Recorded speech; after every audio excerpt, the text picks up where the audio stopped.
7 differences between biohacking and bioharmonizing. That is something I'm going to talk about today, so stick around.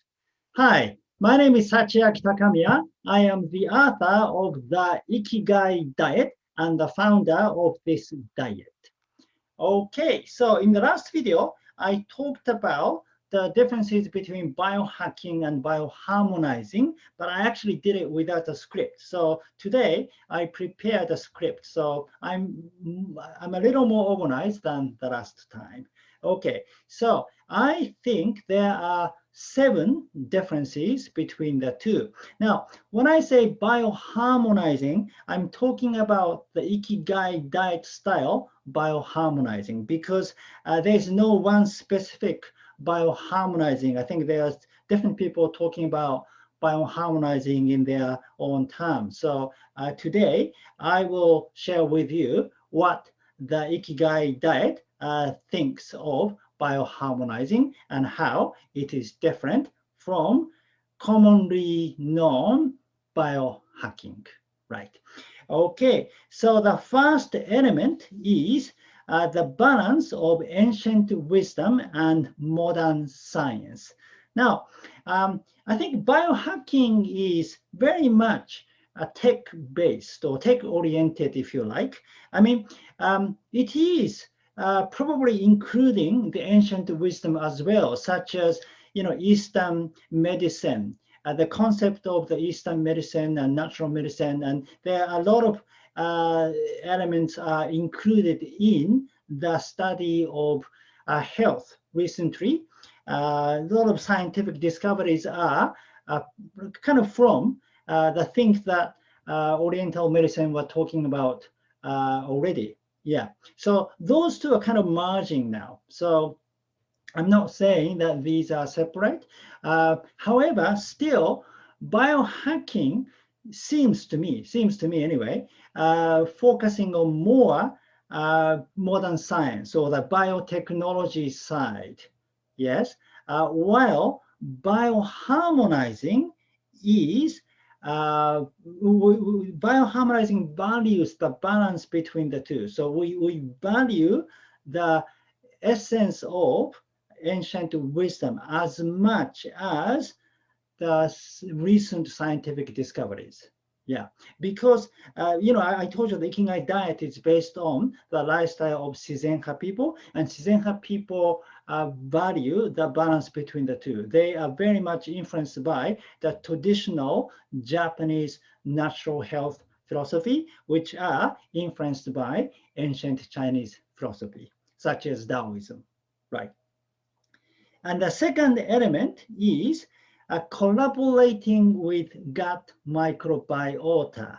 Now, biohacking seems to me, again, it sounds a bit more like a controlling, a human being control your state of health. So you intervene and you do all kind of experiment using different kind of apps and some technological device to check your health condition and so on, and which is okay, which is good. But bioharmonizing is more in accordance with the natural rhythm or natural process. We value nature very much. Therefore, what is natural, whether it is natural or not, is very crucial in the Ikigai diet. There are certain practices done in the field of biohacking may not sound natural to me anyway.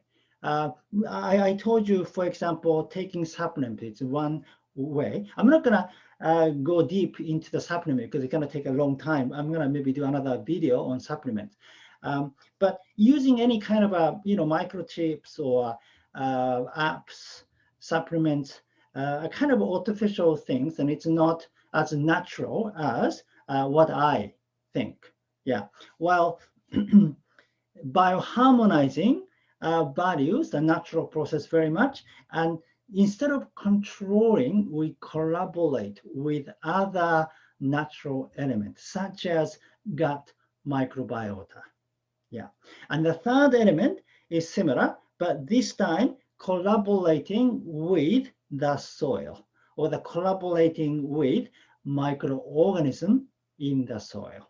Yes, because we are connected.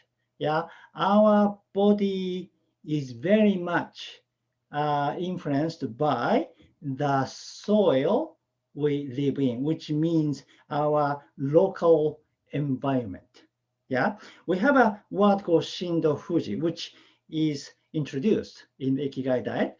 Shindo Fuji, I said, is eating locally and eating seasonally, but that is not the only meaning of Shindo Fuji. Shindo Fuji is a Buddhist term, by the way. It actually comes from Shojin diet, which was practiced among Zen monks for many centuries in Japan. Yeah, but and Shindo Fuji is the Shojin diet term. And Shindo Fuji really means your body and the soil are connected. It's everything is interconnected with the nature. Therefore, what you grow in the soil, basically we eat, right? Therefore, our body is made by the soil, right? So instead of controlling our body only from the human perspective, we like to collaborate with microorganisms in the soil. Yes, listen to their voices as well. Now, the fourth element is living with celestial rhythm. Yes, so I talked about the nature being very important, and that also means our celestial system, such as the sun, the moon, stars. Yeah, and therefore we value moons, full moons or new moons, often conduct ceremonies on full moons and new moons, and solstice, like summer solstice, winter solstice, and the equinoxes, and so on. These rituals, the seasonal rituals, are very crucial for your health, as well as awareness that we are part of the nature. We are part of the bigger being called Gaia, the planet Earth. Yes. And the next element is Shin-on Kansha meditation, is a bioharmonizing way of gratitude.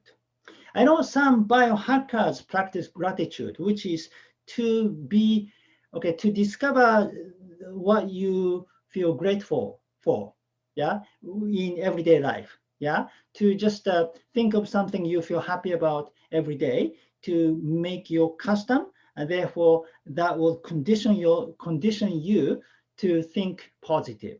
That is very wonderful things to do. Yeah, and Shin-on Kansha is very much like that, except there's a little difference, because Shin-on Kansha originally is a kind of Shinto prayer way. So Shin means God, yeah. On is favor, and Kansha means appreciation. So basically, we appreciate favors gods have given to us. Yeah, so we appreciate any kind of a positive manifestations. Yeah, gods have given to us.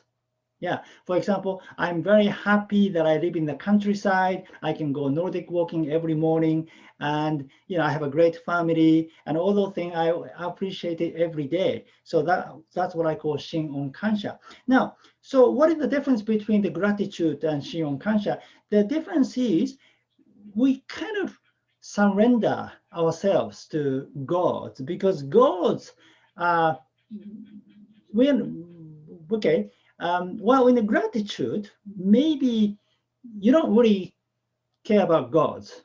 You just like you appreciate things, appreciate the positive things that happen in your life. Yeah, but this surrendering aspect is very important, because you are admitting that you are not such a great being. You are just a part of one unity, just part of the universe, part of the nature. And therefore, it kind of erases your ego, if you like. Yeah. So what I found in biohacking is, I don't want to say it sounds negative, but it sounds like people a little have a very kind of strong ego, like we are special, we are human being, we can be in control of everything, and which can be positive, but sometimes you lose kind of humbleness.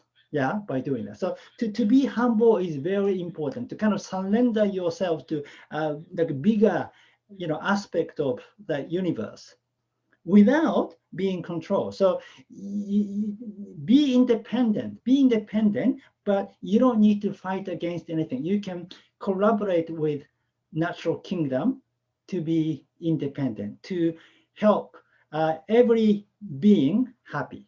Yeah. All right.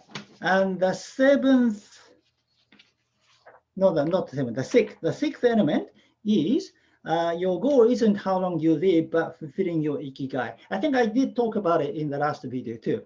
But so some biohackers say they want to live until age 180 or age 250, and that is their goal, which is okay. However, in bioharmonizing, how long you live is not important, or it's not as important as how well you live. So longevity itself is not your goal. Your goal is to lead a fulfilling life, a meaningful life, or life that you accomplish your life mission. Yes. And you want to live long because you need long years to fulfill your life mission. This is your goal. That comes before living long. Yeah. And that actually changes a lot of things, because in order for you to expand your lifespan, I see some people doing unnatural things, such as taking supplements and so on. Well, if your aim is to lead a fulfilling life, you prioritize the natural balance or sustainability or other things before your longevity. Yes. And the last one, the seventh element, is working on your body, mind, and spirit. Therefore, it is not only your body, your mind, your spirit are important. And that is showing from your positive thinking, like Shinyon Kansha meditation or giving gratitude can influence your mind, which can affect your gut, and therefore can affect your health too, but also with the spirit. But what is the spirit? But it's all the oneness or interconnectedness with the universe and the environment and the Gaia, the Mother Earth, and everything. Therefore, you don't want to do anything to harm the earth. Yeah, sustainability is the key in bioharmonizing. You want to harmonize every element in the environment, including the micro world of microbiomes in your body. Yeah. So what I'm saying is, in the Ikigai diet, we always have this perception of three, body, mind, and spirit. So whatever you do, whether you eat or you exercise or you do your mental work, you always have other element in consideration too. So for example, when I exercise, I choose Nordic walking because by having pause, it helps my spine to be straight. So I can walk with my spine straight. That connect the heaven and earth. So it has a kind of spiritual effect. Yes. And then during my Nordic walking, I practice Shin-On Kansha meditation that has a mental effect. So it works on the mind and the spirit. And Nordic walking itself works on my body. So it is integrated exercise. Yeah. And then whatever I do, things, I always think of whether it is beneficial for other elements or not, too. Yes. Okay, so those are the 7 differences between biohacking and bioharmonizing. But again, this is only my definition of bioharmonizing. So other people may perceive bioharmonizing differently. Plus, biohacking too is just my impression of it, so it doesn't apply to every style of biohacking, and depending on people, they have different ways of practicing biohacking, so it has a different meaning and yeah, things, right?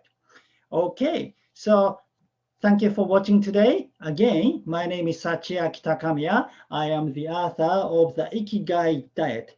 If you like it, please subscribe to my YouTube channel, and I'll see you in the next video.